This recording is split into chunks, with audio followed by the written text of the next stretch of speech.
maybe um, tell us about like ways you've used generative AI in the past and how you've used it. So has anybody here done any generative AI project, chatbots, that kind of stuff? Could you tell us a little bit about your project?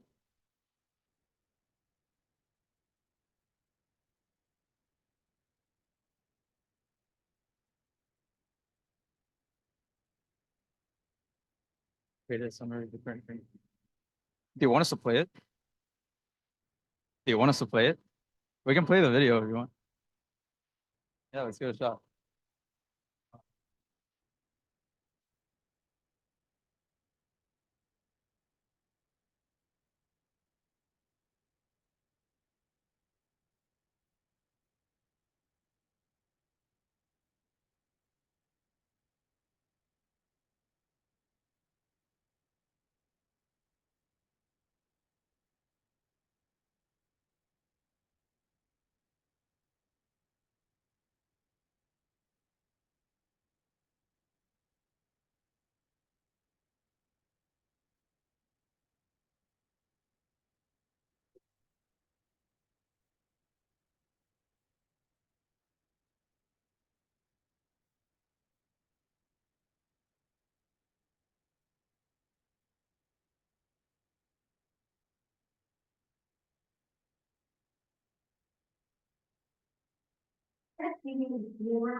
You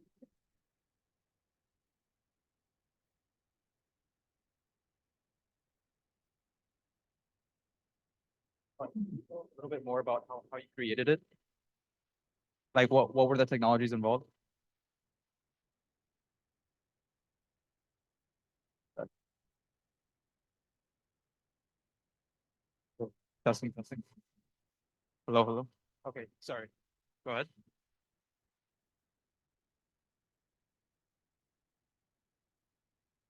Mm.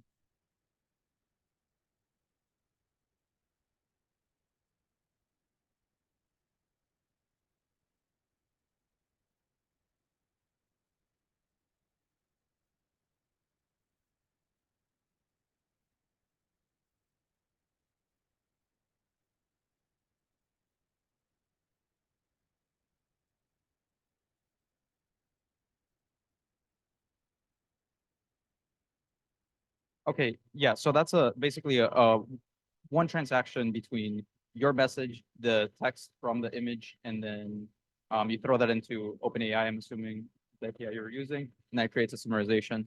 So in the case where you're doing like multiple exchanges, and for example, you want to extend that to like, for example, passing it an image, then your current, and if you might don't mind me asking, what did you use the chat completions API or did you use the assistance API? Right. So the completions API, the thing with it is that it only allows like a one-to-one okay. Well, technically you can code your way to making it like multiple exchanges, but um it's not ideal because you're basically hacking, you're creating your own data structure for how you want the message list to be organized. And in addition, if you want to like actually pass the image, for example, to do like image to text, which is something that OpenAI I'm not 100% on this, but they probably have it or it's coming down the pipeline.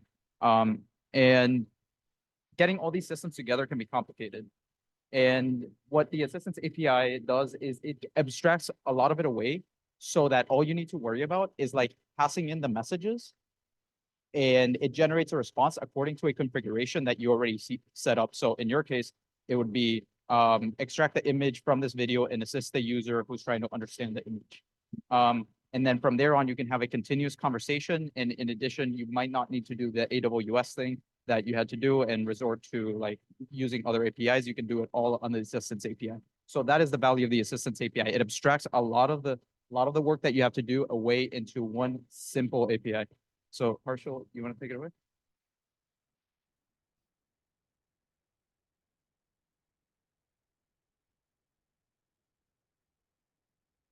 Okay. So, yeah, that's great. Okay. All right, so I'll go over some basic assistant API concepts as well as explain the code that we have here in the Google Colab on a conceptual level so you guys can get a little better understanding of how this API works. Sebastian will do a deeper dive into this, so if you don't fully understand it right now, don't worry, but at least hopefully you're able to get a surface level understanding of this. So obviously we've imported our OpenAI modules. We've also set up a client, and for this, what you have to do is create your own API key from the OpenAI API. I've not put mine on there because I wouldn't want anyone using my API key, and you wouldn't either. So just be wary of that.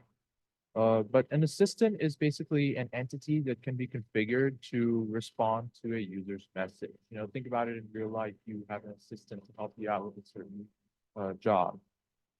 That that's essentially kind of the role of how how an assistant AI model is set up. So here we've created an assistant using the create function here. We've given it a name. We've given it instructions. We've given it tools, and we've also specified the model. So here, as you can see, we want this AI assistant to be a math tutor that helps us with solving problems. So here the instructions are as follows. You are a personal math tutor, write and run code to answer math questions.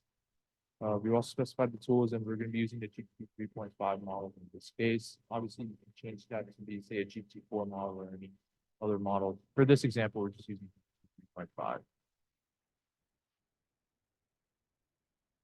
Now, alongside an assistant, we also need to understand what threads are. So think about, message threads just in real life, say on Discord. I'm sure you guys have been in message threads before. Threads are essentially a conversation between a user and one or many assistants that are assisting the user. Message objects are contents of messages that are created in thread. So each thread will have message content in it. So here we've created a thread. We've also created a message specifically. We've specified the thread ID. We've specified the role, and we've also specified as the user who's using this assistant. And the content that we've given this is, I need to solve the equation 3x plus 11 equals 14. Can you help me? So this is essentially the user that's talking to the assistant so that he can get help and solve, he or she can get help in solving this equation. Now, obviously, from our pre-algebra, maybe even elementary school days, we already know that x is going to be equal to 1, but say we didn't know that. This is essentially what the assistant is going to solve. Now, run essentially uses the AI model and tools associated with the assistant to generate a response for the user. And with the way that this is done is using the event handler class to define how we want to handle the event response stream. Now, I'm not going to go into the code in too much depth, but I will just kind of go over it a little bit briefly. So the way this works is we need to use input logs to specify what the input is, what the output is, and for the assistant to actually give a proper output based on the instruction we've given it. And we also use the create and stream SDK helper with the event handler class to actually create the run and stream the response back to the user. So here we've used the create and stream helper. We specified the thread ID, we specified the assistant ID, and we've also specified instructions, which are here. Please address the user as Jane Doe. The user has a premium account.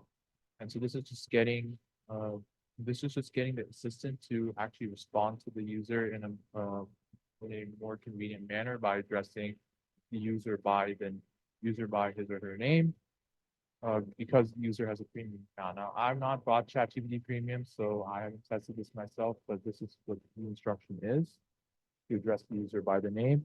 We've also called the event handler class to effectively give the message back to the user, in this case, Jane Doe, and stream the response effectively.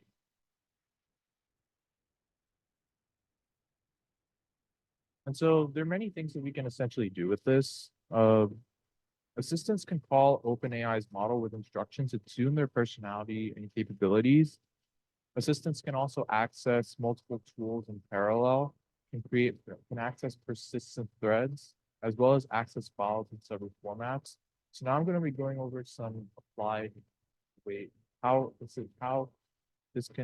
concepts we've covered so far can be applied to a variety of contexts. So say if you wanted to create an assistant that creates a data visualization based on a CSV file of data that we give it. So first we want to load the CSV data. We have it read the CSV file that we've given it right over here. In this case, we've run the California housing test.csv. Thing I forgot to do is to actually run each of these earlier, just to make sure that it works appropriately.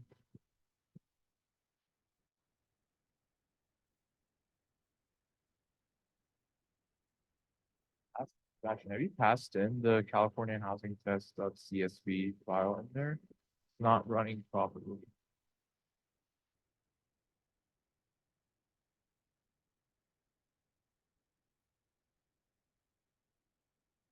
Or wait, I think that's not the issue. Okay, then it may be an issue with the GPT-3 engine. Anyway, let's disregard that, I guess. But essentially what we want to do is read the CSV file that we're giving it. In this case, we're giving it the California housing test.csv. Now, I've not seen this file, so I can't predict the output of this. We can't run this block successfully because apparently there's an issue with the GPT and the appropriate GPT engine, but I'll go ahead and still cover this conceptually so you guys understand this. So now we want to create, a client in the assistance. We want to create a client, as you see right here, this client stop-file.create. You have it open the CSV file, and the purpose of this client is essentially to serve as an assistant. So now we're defining a task for the assistant, which is to generate data visualization based on the provided CSV data over here. Now, so that's the task for the assistant. And then to actually interact with the API, we want to specify the engine. There is an issue with this engine. Yes, I'll figure it out. I'll figure out the issue at a later time. Waste time trying to fix an error right now. But to generate a response, we want to call the OpenAI model and we want to create a response here. We want to specify the engine we're using. It would be GPT 3.5. We want to specify the prompt, which is essentially the task description, which is what we wanted it to do. We wanted to generate data visualization. Here we've specified the max number of tokens that are allowed for this, but you don't have, I don't think it's required. We just, for the sake of this example, we've specified max tokens. And then we've set to stop after the first visualization instruction code. And then we get the visualization instructions from the actual response once we have received it. So that's essentially how it works from the standpoint, bypassing these from the setup originally. So now say we wanted to create a thread of messages, or more specifically, a thread with an initial list of messages. This is essentially how you do it. You create a thread. Again, it's all about, if you want to create anything, it's all about using the create function. And we've specified the message that we want to be in this thread over here. So as we see, the content of this is, again, same as, well, similar to what we wanted before. Create 3 data visualization based on the trends in the given CSV file. And so that's how we can essentially create a thread based on the messages that have already been happening with the user, as well as the assistant that is already assisting the user. Now, annotations. This is information that's provided by the assistant about how you should annotate text given in the message. This is also useful if the assistant wants to reference text from an outside source, and wants to reference it in the message that it's sending back to the user and wants to cite it appropriately. Now, I'm sure we've all taken classes, writing classes or ProfCom, where we've had to, cite text, cite references to outside sources. And so this is essentially, it serves as some, so this essentially serves as some purpose in that regard. File citation is essentially created by the retrieval tool, and it's used to cite a part of a file or a part of an outside resource that's used in a message. And a file path is basically a reference to the generated files. Um, And then what we want to do is so then the first step to do this is we want to retrieve the actual message object. And so you do that using the retrieve function. The nice thing about Python is that the functions that you use are pretty specific: create, retrieve. Um, and then we want to actually extract the message content here. You want to extract the message content. We want to extract the specific annotations that are used. And then we want to iterate over these annotations, footnotes. Now, I'm sure you guys have seen footnotes in research papers if you read any of them, or if you had to actually write an essay before. I'm sure you guys have made footnotes before. This code essentially does that. What it does is replaces some given text with a footnote. It gathers citations based on annotation attributes.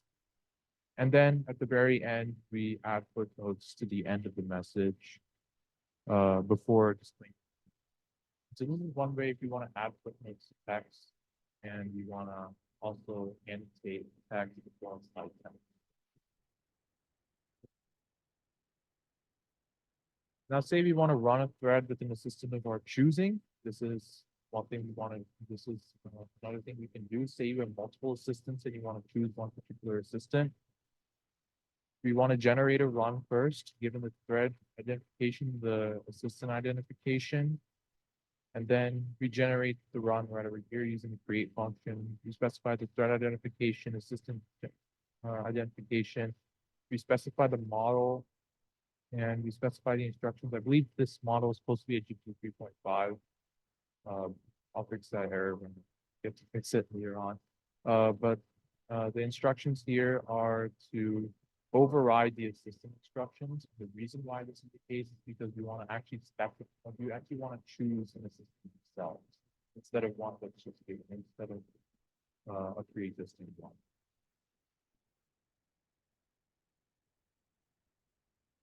Next concept here is a code interpreter. This is a feature of Assistance API to actually write and run Python code in a sandbox execution environment. And this is useful for some tasks, some really important tasks, such as file processing, generating images, and generating files with data.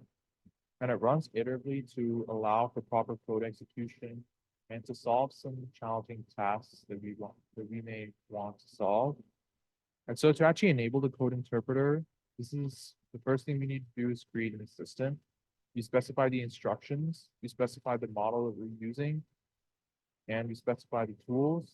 Tool in this case is a code interpreter, and the instructions are that you are a personal math tutor. When asked a math question, write and run code to answer the question.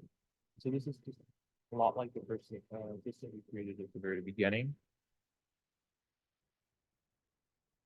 Now, if you want to actually pass files to the code interpreter, the first thing we need to do is upload a file with assistance purpose. Remember, this is all about assistance.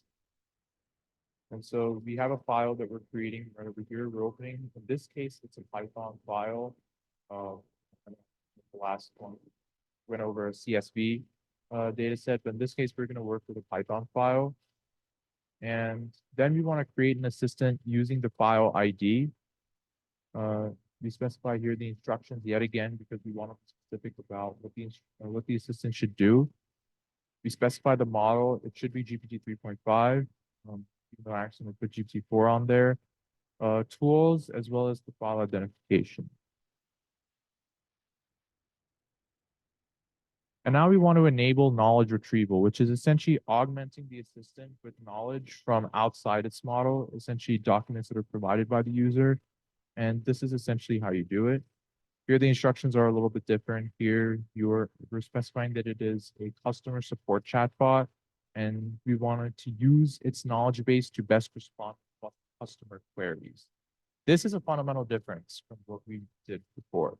Here, we're asking the assistant to use knowledge that it has rather than referencing outside sources to do this.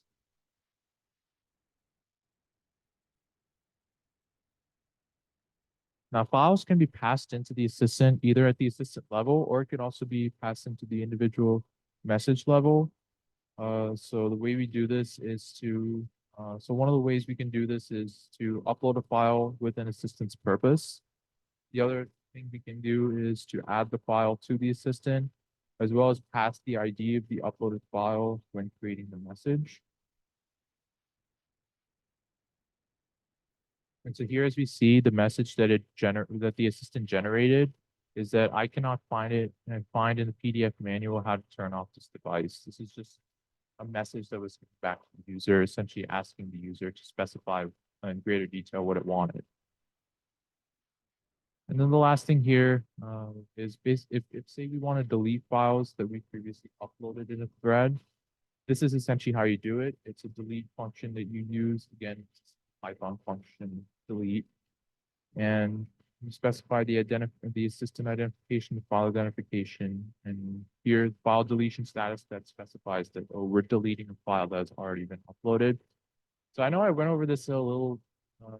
So I know I definitely went over this conceptually, and it's possible that you guys still don't fully understand it, but now I'll have Sebastian do a deeper dive into this for you to really understand in greater detail and see the applications of this API.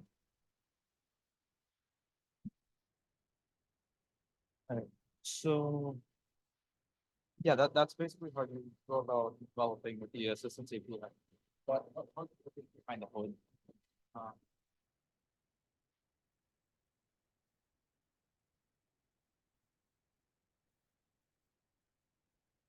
all right, so now we're doing the deep dive into OpenAI's assistant API, and the image you see here we'll get to at the very end. So we already discussed the core objects that consist of the OpenAI assistance API consists of, which is assistants, threads, messages, messages, runs, and run steps. And runs and run steps themselves are, in addition to like serving their functional purpose, they are also objects themselves that you're going to need to use to understand like what the current execution status is. So let's begin with yeah, so before we'll get back to this slide. Okay, so assistants. We already went over how you can create an assistant, the different parameters you can pass to it, and what the assistant does at a high level is basically create a template of the tools that are available, the instructions that it should have access to, the model, and so on and so forth. Then you have threads, which can exist independently until you pass it into a run. And you can basically just create a thread with nothing in it. And that's sufficient as long as you then provide messages where the messages can consist of just text, like in this example, or they can also consist of files. So you can basically the same UI interface that you get from ChatGPT. So whenever you pass a file into ChatGPT, that is the same functionality. And in fact, there's going to be a lot of similarities between the Assistance API and the ChatGPT UI, and it kind of highlights why it's so valuable because there's I don't know, there's high probability that that OpenAI is using Assistance API behind the hood, but you could very well create a like one-to-one clone of the ChatGPT UI using Assistance API. But yeah, if you can pass in files here that are going to be relevant to your specific. So moving on, we have messages, then and then this is going to be the general workflow on how you're going to generate a response from OpenAI. So you start with your assistant configuration, then you create your thread object, then you add a message to the thread object, you run it by passing it the assistant and thread, and once it's completed, which you can access both run steps and run before it's completed, but it might not be necessary, but it's good for user experience and UI. But yes, so going back to the original diagram, like the reason I added it there is because of these like small details here where um well this I kind of already explained um through I already explained, but just visually assistance your an assistant can consist of multiple can have multiple runs. Threads can have multiple runs and multiple messages and messages depending on threads, runs dependent on assistant threads. And then you have run steps, which is dependent on runs. So you're going to pass in the run ID to run step. And I'm going to go into further detail into what runs and run steps are in a moment.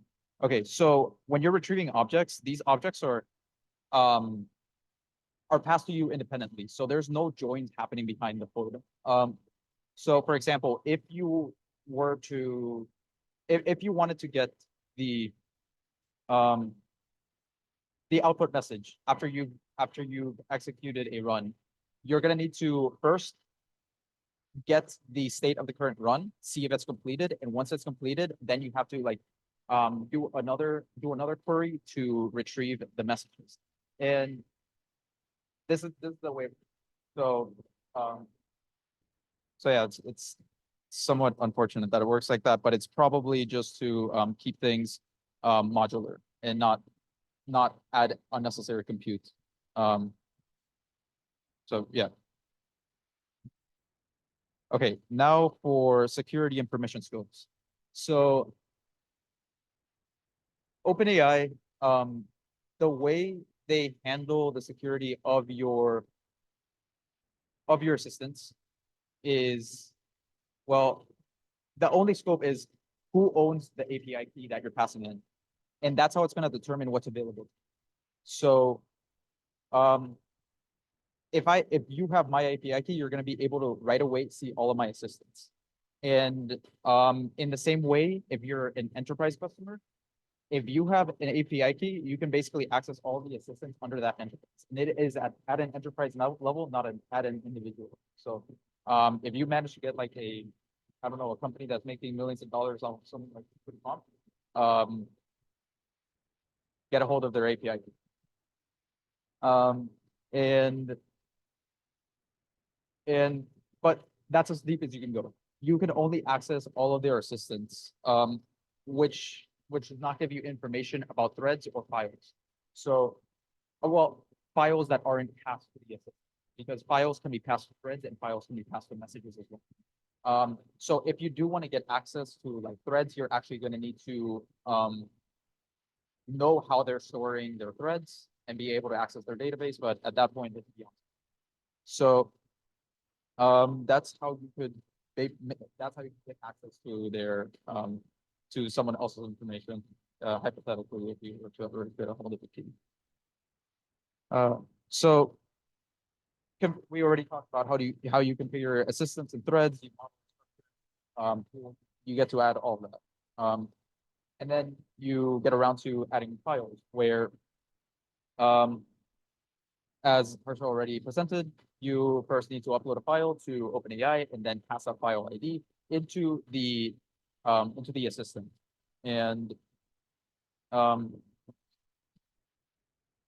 these files, the way they are passed into your actual conversation, if you are not using retrieval, and this is hypothetical, I can't really like, well, not hypothetical, but this is assumed because I don't publicly available. But OpenAI limits the amount of files that you can pass to 20, and each of these files has a constraint of 56 megabytes and 2,000 tokens. So based on this information, you can assume that they are literally just passing it into the context or instruction, which a lot of their models can actually handle. Like if you do 20 times your 2,000 context, you're gonna get 40,000, which is only a third of their total context of 128,000, but still very expensive. So you need to be careful of that.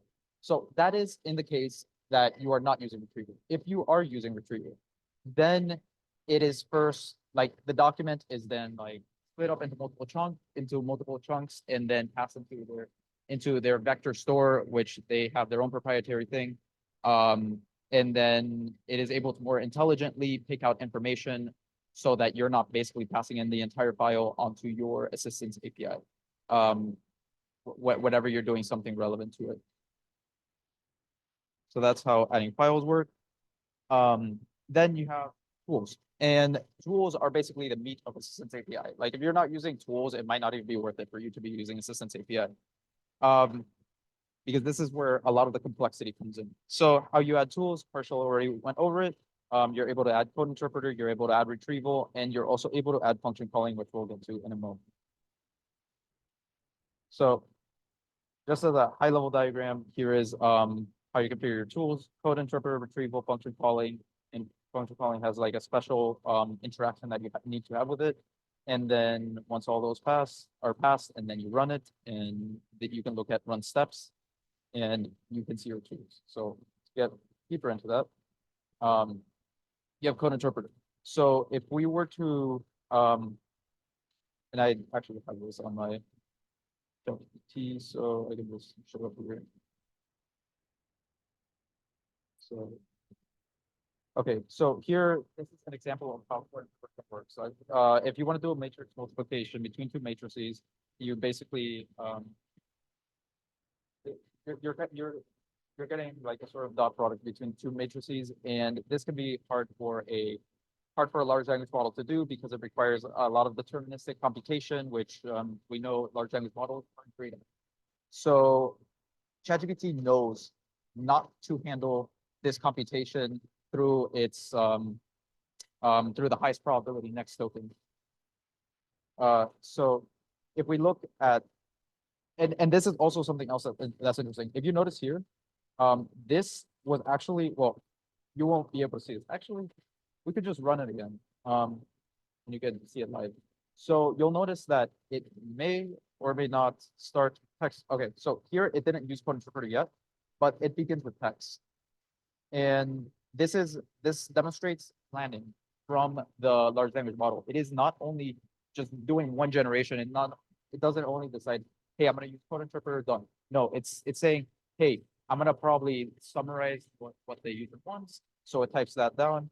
And then it's gonna try to generate Python code to be able to execute the matrix multiplication, and it actually fails the first time. And then it recognizes that, and then it runs it again. And eventually it does get it, and this is matrix multiplication. And if we just check its code, we can verify whether or not if the code is correct, and then it is a good assumption that the result is correct. So that demonstrates planning from the model, which is integral to the assistance API, why it's so valuable, because getting planning working, that is a whole project in it. And on top of that, a lot of compute. So I would trust the guys at OpenAI to save you time and compute by not having to create that yourself. So that is code interpreter.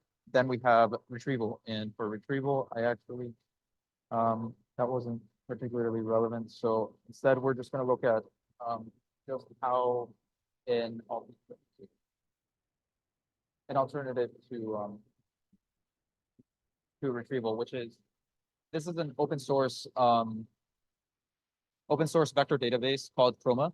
And the way it works is basically you provided documents, it embeds them, which means it transforms text into a high dimensional embedding that represents it in numbers, something that a computer can understand. So what's happening here is, so what's happening here is you import B. We're just gonna get to like actually how you add things. So here you're adding documents and metadata, which is unnecessary, but it could be valuable because, as Harshal already demonstrated, OpenAI and Assistance API, it tags its files with annotations and citations about like what file it belongs to. So this could very well be what's happening under the hood, is basically associating metadata to the actual documents. So for example, if you're adding like, I don't know, some book that starts with this document, you would separate by chunks, beginning with the document. You would add the source. Well, you would add like of the book that it's in, and then associate it with an ID. I'm sure you can omit this, and it can generate its own ID. And then it creates the embeddings, which in this case, it's very, it has 3 dimensions, so it's not going to be a very effective embedding. But again, Assistance API basically does this behind the hood, so you don't need to worry about any of this, but get some conceptual understanding that this is kind of the process that happens. So in this case, they're explicitly adding the embeddings, but otherwise you can just pass some embedding model and it'll do this for you. And then eventually you pass in a query, which you do a query, for example, like this is a query document which has some sort of relationship with this is a document. So if you like ask for this is a query document in a list of 5,000 different sentences, then there's a good chance that this one's near the top. So there's a good relationship between the two. So it's going to return, it'll basically return the highest, the most similar documents related to, or there's a query document, which is going to be this. This is a document. So that's what could be happening behind the hood with retrieval. As for the next, next tool is function calling. And I feel like a good way of demonstrating how function calling works for Assistance API is just to look at the base function calling, the original announcement from of function calling, where you basically can pass in a list of different function calls. Which, what is a function call? A function call is a way that you can force the model to produce, a generation in a certain format. So in this case, if you want to, yeah, so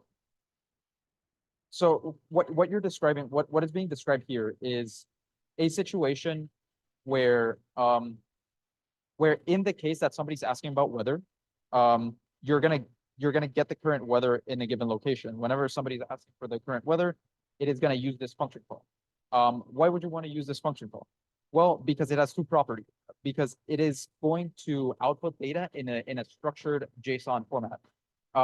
And how is it formatted? Well, that is described inside the properties here. And in this case, you're going to want to extract the location from the user's original prompt, which in this case is Boston.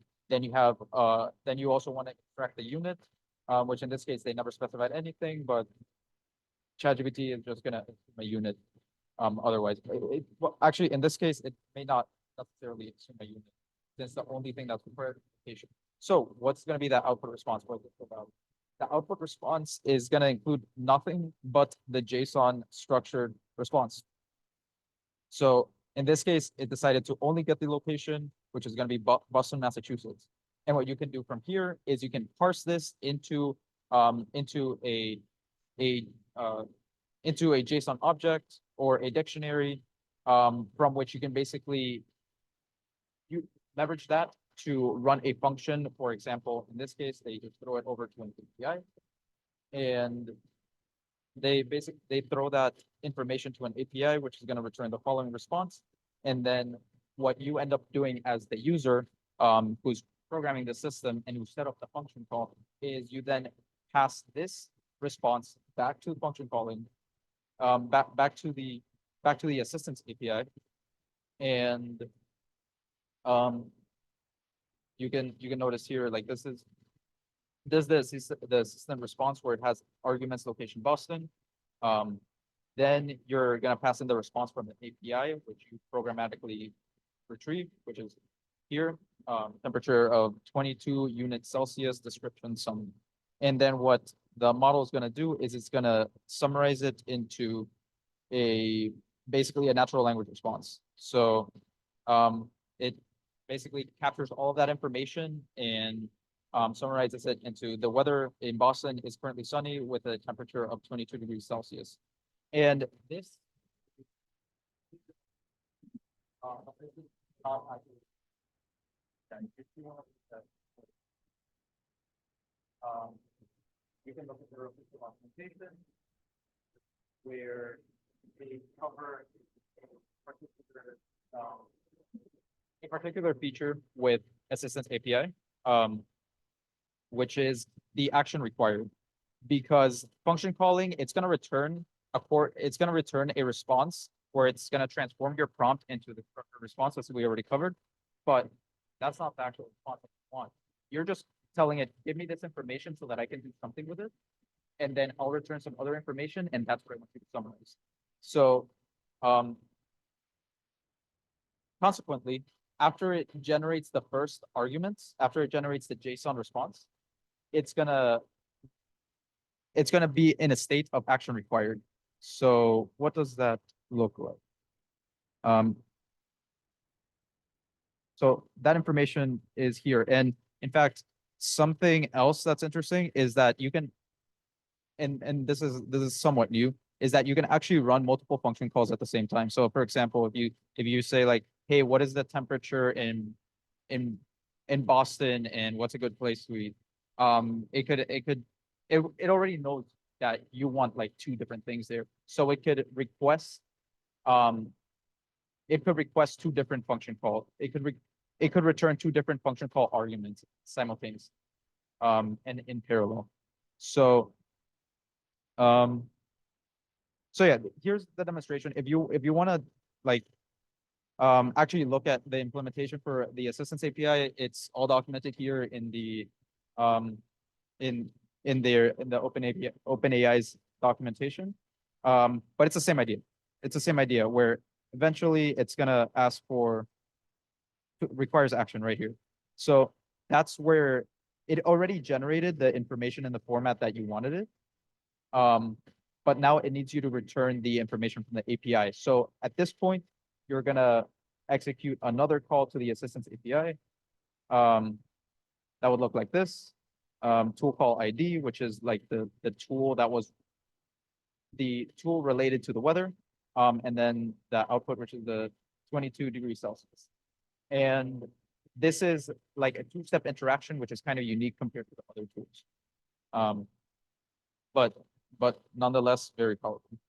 Okay, so those are the tools that are available to you. Yes, function calling.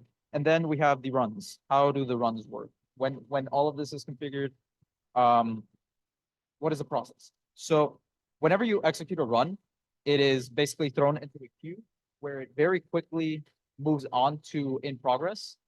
And from that in progress, that is where like most of the work is gonna happen. And the general flow is going to be queued and progress completed. Now, as we already discussed, if you have function calls, then it could go from in progress to requires action, where you then need to like pass in another response, and then it goes back into in progress, and then it can go into completed or failed. Failed is if something happens on their side and something goes wrong. And in addition, canceling. This is something that you guys are most likely already familiar with. The ChatGPT UI has it. Whenever you break it, you're basically canceling the run that is currently in progress, and then you cancel it completely. That way you save yourself the compute and you save yourself the time. So that is the run lifecycle. That is the state lifecycle of a run. Now, give you perspective as we move into like run steps.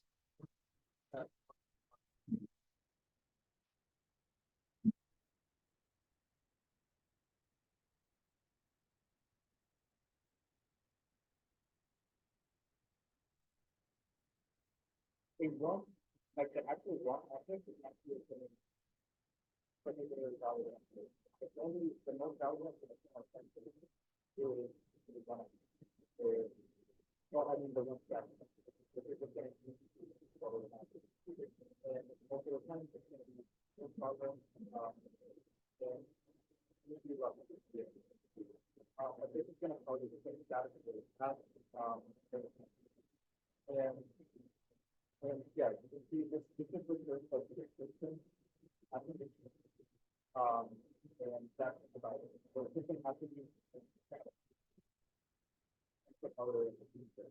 So this topic is really for the goal. Yeah, but now, why would you care about something? Well, if,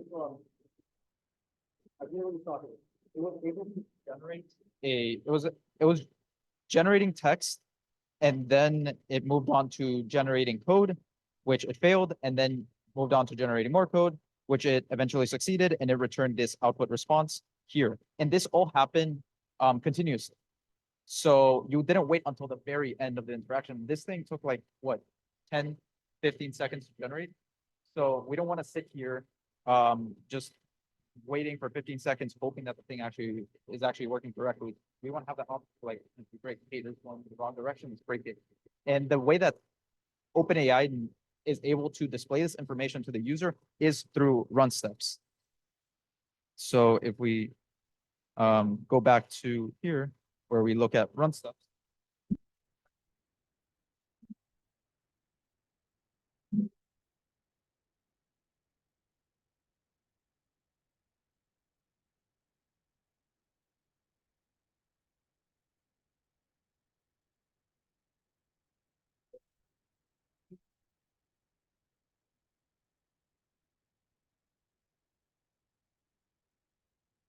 Again, this goes back to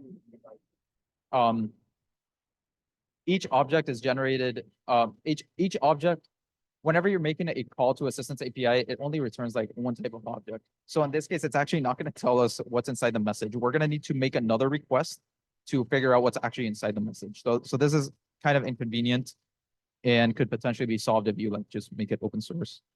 So let's go from the bottom instead. Great. Okay, so it's actually in ascending order.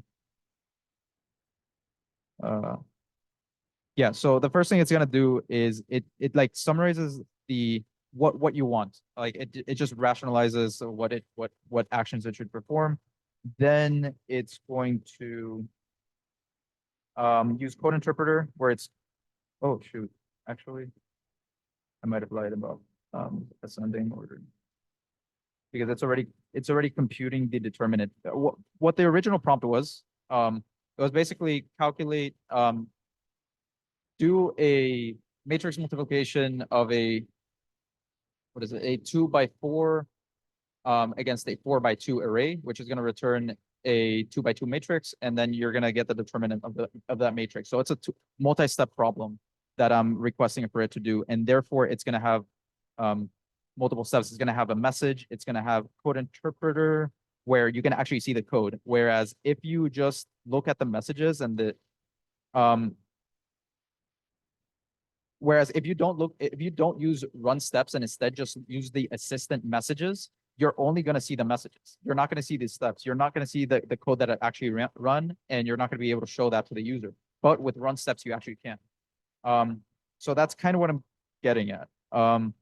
So what happens there, it's asking for the determinant. Then here, there's another message, which I cannot see. And then you have import numpy array. This is matrix 1.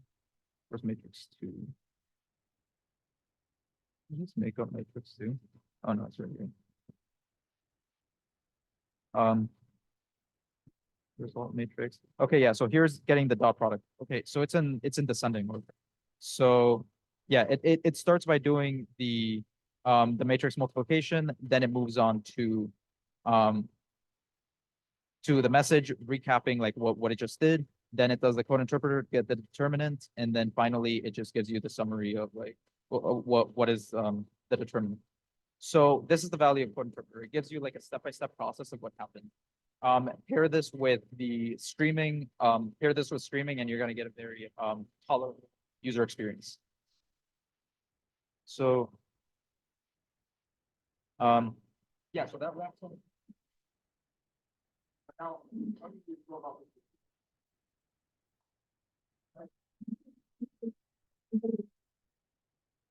this diagram? Hopefully, so initially you're gonna have. Let's say,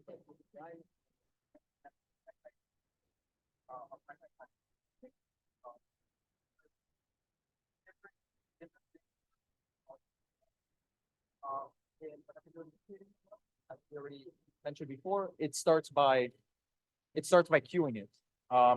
And the reason why there is a queue is probably for adding like an API. What is, I forget, I forget what it's called exactly, but it's an API layer that distributes the compute load across several. If anybody can fill me in, feel free to shout it. So, so yeah, that is just to like constrain and make prevent your servers from getting overloaded. So, and that can use either RabbitMQ, which is a tool, is a message broker designed for handling queues, Kafka, which is a more general purpose message broker, and then you have Redis, which is like the underlying memory um, mem in memory uh, in memory storage. So from there, the assistance API pulls the queue to retrieve a run that needs to be executed. From there, it gets the run from it stores the run into RDS and retrieves the information that is necessary to pass into the agent run executor, which these two could realistically just be the same API, but for separation of responsibilities, we're just going to keep them separate. So what the assistant API is going to do is it's going to get the information from the real-time database, or not real-time database, relational database, and then it's going to execute run, request that the agent executes the run, and then from there on, it has all these different tools that it has at its disposal to basically execute a run. First is the generation, right? Using the LLM or generating an image, which would be handled by, say, OpenAI. Then you have basically, well, files is not necessarily a tool, but retrieval is. So you can, if you pass in files and you have the tool retrieval, then it's going to store your files in a chunked form inside a vector database, so that it can then retrieve them whenever you actually create whenever you're querying the model. So then you have, if there is no retrieval, then it's literally just gonna store the files directly on an object storage server, and that could be S3 on Amazon, or it can be MinIO, which is an open source version with the same like API scheme. And regardless, the Chroma, like if you do have retrieval, it stores it in the object storage anyways. And then if you're using code interpreter, then you're gonna be using something like a sandbox environment, such as a virtual machine that could be EC2, but of course there's no guardrails, so prompt injection attacks. So in this, and you, whenever you're using code interpreter, can actually access your files that you stored previously, which is something that's pretty valuable. So I would imagine somewhere in the prompt, it appends information about the files that it might want to leverage.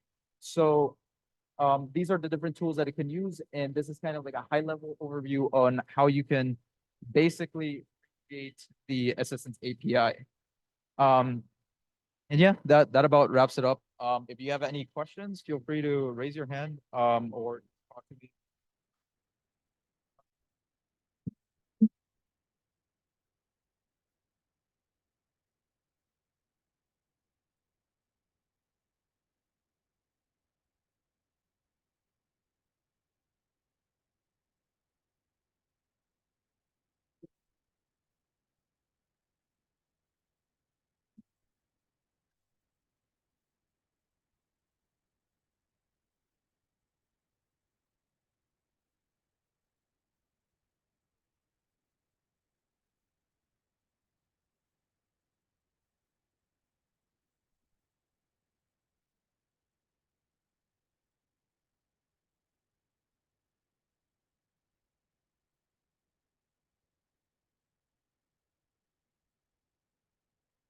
Bye bye, YouTube.